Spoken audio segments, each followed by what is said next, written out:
Madam President, there is a scheme afoot, a scheme I will be talking about in weeks ahead, a long-running right-wing scheme to capture the Supreme Court.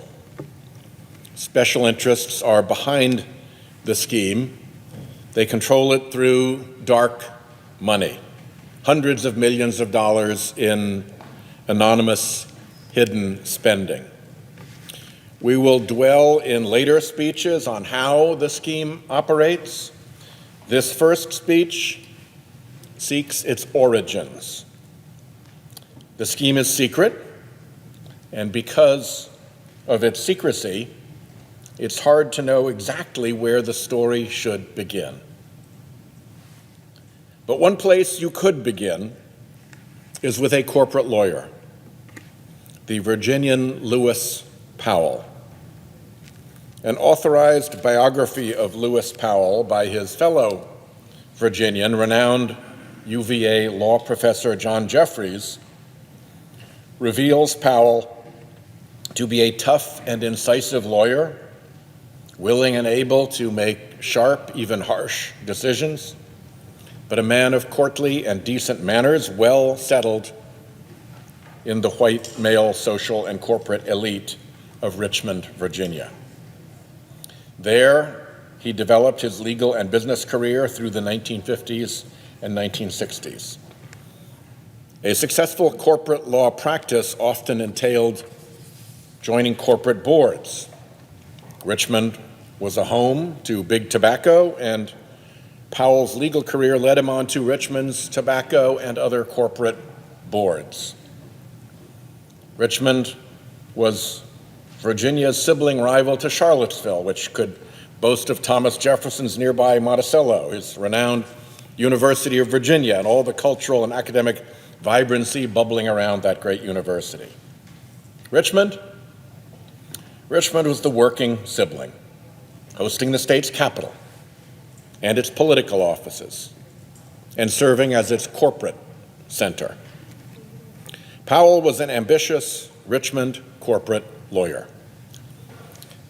And the turbulence of the 60s was broadly distressing to America's corporate elite. The civil rights movement disrupted Jim Crow across the South, drawing out and exposing to the nation the racist violence that had long enforced the social and legal norm of segregation and upsetting America's all-white corporate suites and boardrooms. Anti-war protesters derided Dow Chemical Company's manufacture of napalm and scorned the entire military-industrial complex. Women's rights protesters challenged all-male corporate management structures. The environmental movement protested chemical leaks, toxic products, and the poisons belching from corporate smokestacks. Public health groups began linking the tobacco industry to deadly illnesses and lead paint companies to brain damage in children. Ralph Nader criticized America's car companies for making automobiles that were unsafe at any speed and causing carnage on America's highways. America's anxious corporate elite saw Congress respond with new and unwelcome laws, and saw courts respond with big and unwelcome verdicts. Something had to be done. Powell's prominence in Virginia's civic, legal, social, and corporate circles had brought him attention in Washington, D.C. And a new client of his, the Washington, D.C.-based U.S. Chamber of Commerce, asked Powell for his help. The Chamber commissioned from Powell a secret report, a strategic plan for reasserting corporate authority over the political arena. The secret Powell report, titled Attack on American Free Enterprise System, was telling. It was telling first for the apocalyptic certainty of its tone.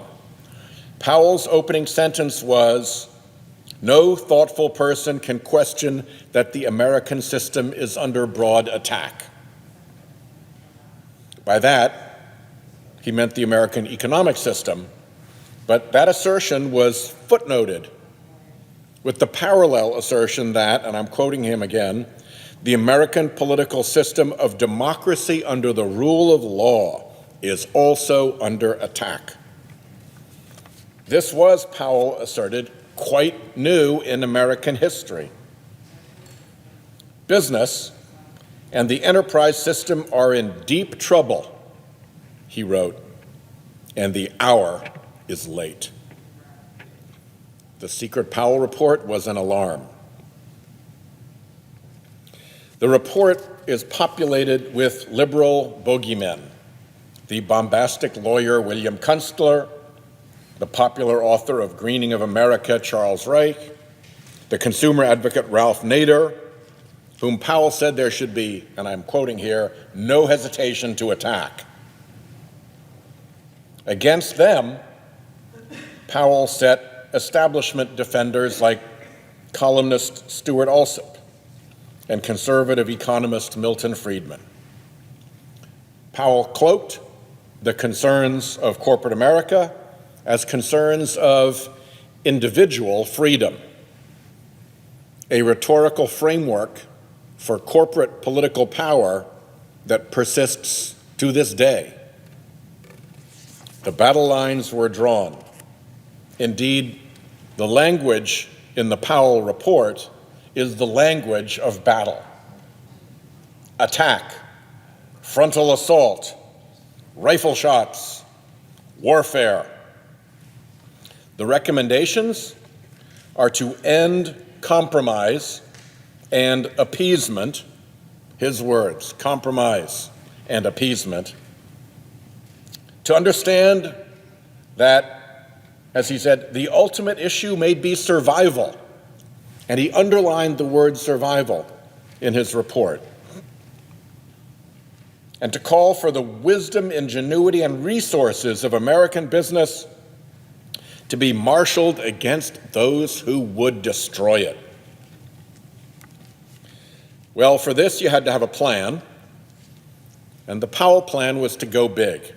Here's what he said: "Strength lies in organization, in careful long-range planning and implementation, in consistency of action over an indefinite period of years, in the scale of financing available only through joint effort, and in the political power available only through united action and national organizations." End quote. Powell recommended a propaganda effort staffed with scholars and speakers, a propaganda effort to which American business should devote 10% of its total advertising budget, including an effort to review and critique textbooks, especially in economics, political science, and sociology. National television networks should be monitored in the same way that textbooks should be kept under constant surveillance, he said. Corporate America should aggressively insist on the right to be heard on equal time, and corporate America should be ready to deploy, I'm quoting him here, "whatever degree of pressure, publicly and privately, may be necessary." End quote. This would be a long road, Powell warned, and not for the faint-hearted. In his section entitled "The Neglected Political Arena," Powell recommended using political influence to stem the stampedes by politicians to support any legislation related to consumerism or to the environment. And yes, Powell put the word environment in derogatory quote marks in the original. Political power, Powell wrote, is necessary It must be assiduously cultivated and, when necessary, must be used aggressively and with determination. He concluded that it is essential to be far more aggressive than in the past, with no hesitation to attack, not the slightest hesitation to press vigorously in all political arenas, and no reluctance to penalize politically those who oppose this corporate effort. In a nutshell, no holds barred. And then came the section of the secret report that may have launched the scheme to capture the court. It's called Neglected Opportunity in the Courts. This section focused on what Powell called exploiting judicial action. He called it an area of vast opportunity. He wrote, "Under our constitutional system, especially with an activist-minded Supreme Court," I'll intervene to say, of course, we have today, as a result of the scheme, the most activist-minded Supreme Court in American history. But back to his quote, "Especially with an activist-minded Supreme Court, the judiciary may be the most important instrument for social, economic, and political change." Powell urged that the Chamber of Commerce become the voice of American business in the courts, with a highly competent staff of lawyers, if business is willing to provide the funds. He concludes, "The opportunity merits the necessary effort." The secret report may well have been the single most consequential piece of writing that Lewis Powell ever did in a long career of consequential writing. The tone and content of the report actually explain a lot of decisions in his future career. Yet this secret report received no attention, not even a passing mention, in Professor Jeffrey's detailed, authoritative, and authorized Powell biography. And the secret chamber report was not disclosed to the United States Senate.